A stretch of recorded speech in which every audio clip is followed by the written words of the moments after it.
ভাই ভালো আছেন? আলহামদুলিল্লাহ। আচ্ছা, বর্তমানে আমাদের রাষ্ট্র যেভাবে পরিচালিত হচ্ছে এর ভিতরে কোনো সমস্যা দেখতে পাচ্ছেন না? ভালো অনেক সমস্যা রাস্তাঘাটের ভিতরে আপনার ছিনতাইকারী, আপনার মানুষ লয়ে জায়গা, অটো লয়ে জায়গা মাইরা রাইতে 8টার পরে যাইতেই পারি না আমরা। কোনো একটা রিজার্ভ নিয়ে যাইতে পারি না।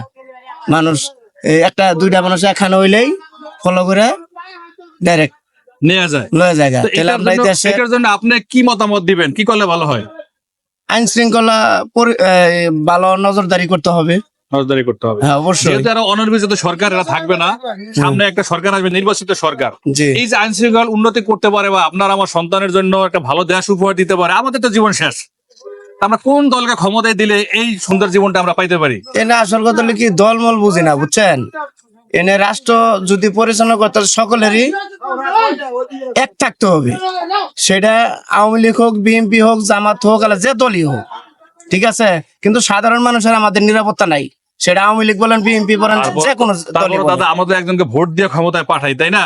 হ্যাঁ। আপনার ব্যক্তিগত চিন্তা কি যে এই লোকটা, এই দলটা আমাদের জন্য ভালো করতে পারে? এখন তো একটার পর একটা দিয়ে খালি দেখছি, কোনোটাই তো সুবিধা না।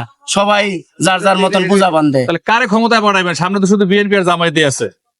অন যে যে দেখে বাউ দেখুন, যেদিকে এই বাউ দেখলে কাজ হইব, ঠিক আছে? সেইটাই তো জানতে চাই আপনার কাছ থেকে।